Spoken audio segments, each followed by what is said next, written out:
حضرت شیخ عبد القادر جیلانی رحمۃ اللہ علیہ ارشاد فرماتے ہیں، ایمان والے کے لیے اللہ کی طرف سے ایک نور ہوتا ہے جسے وہ دیکھتا ہے، اسی لیے رسول اللہ صلی اللہ تعالی علیہ وسلم نے اس کے دیکھنے سے ڈرایا ہے۔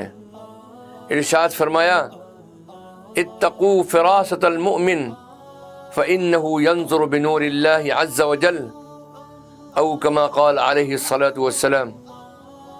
مومن کی فراست سے بچو کیونکہ وہ اللہ کے نور سے دیکھتا ہے، اور عارف مقرب کو بھی ایک نور عطا ہوتا ہے جس سے وہ اللہ کے قرب کو دیکھتا ہے اور اللہ کے قرب کا اپنے دل سے مشاہدہ کرتا ہے۔ فرشتوں اور نبیوں کی روحوں اور صدیقین کے دلوں اور روحوں اور ان کے احوال و مقامات کو دیکھتا ہے۔ یہ ساری کرامت دل کے سیاہ نقطے اور باطن کی صفائی کے اندر ہے۔ وہ اپنے رب کے ساتھ خوشی سے بسر کرتا رہتا ہے۔ وہ خالق اور مخلوق کے درمیان ایک واسطہ ہوتا ہے، خالق سے لیتا ہے اور مخلوق میں بانٹتا ہے۔ بعض ان میں سے دل و زبان دونوں کے عالم ہو جاتے ہیں، بعض ان میں سے دل کے عالم ہوتے ہیں لیکن زبان میں لکنت والے ہیں۔ لیکن بعض منافق کی زبان عالم اور دل لکنت والا ہے، اس کا سارا علم زبان میں ہے۔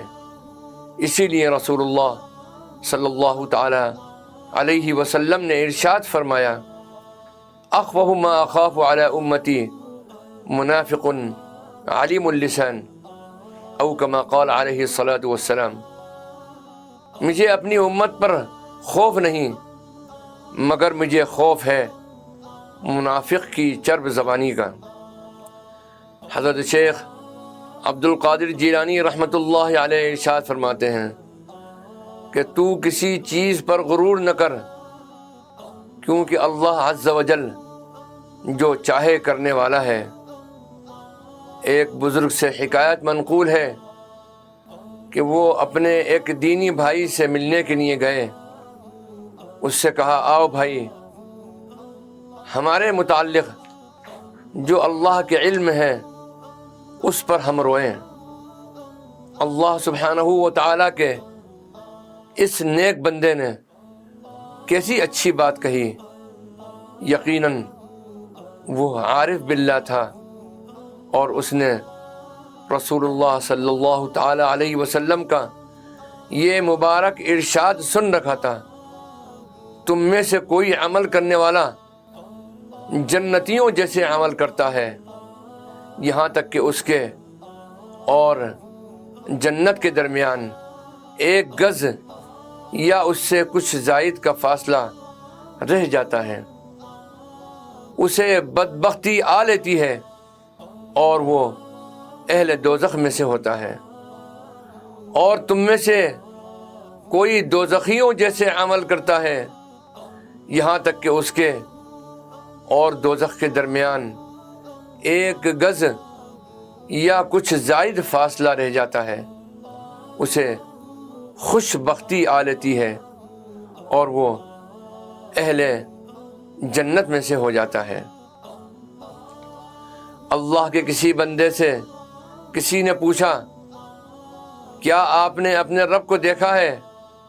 فرمایا، اگر میں اسے نہ دیکھتا تو اپنی جگہ پر ٹکڑے ٹکڑے ہو جاتا۔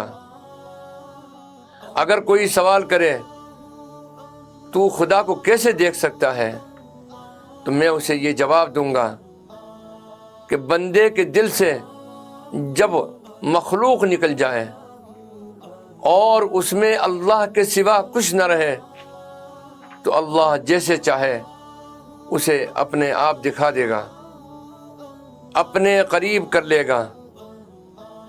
جس طرح اور چیزیں اسے ظاہری طور پر دکھا دیتا ہے، اسے اپنا آپ باطنی طور پر دکھا دیتا ہے، جیسے کہ اس نے ہمارے نبی صلی اللہ تعالی علیہ وسلم کو شب معراج میں دیدار کرایا۔ جیسے یہ بندہ یعنی اپنے متعلق حضرت شیخ عبد القادر جیلانی رحمۃ اللہ علیہ فرماتے ہیں، جیسے یہ بندہ اس کی ذات کو دیکھتا ہے، اس کی قربت میں ہے اور اس سے خواب میں باتیں کرتا ہے، اور کبھی اس کا دل اس سے بیداری میں باتیں کرتا ہے، اس کے قریب ہو جاتا ہے، اپنے وجود کی آنکھیں بند کرتا ہے، اور وہ جس حال پر ہو اپنی دونوں ظاہری آنکھوں سے دیکھ لیتا ہے۔ اللہ تعالیٰ اسے ایک معنوی صفت عطا فرماتا ہے جس سے یہ بندہ اسے دیکھتا ہے، اس کے قریب ہو جاتا ہے، اس کی صفات، اس کی کرامات، اس کا فضل و احسان، اس کے لطف و کرم اور اس کی رحمت اور بخشش کو دیکھتا ہے۔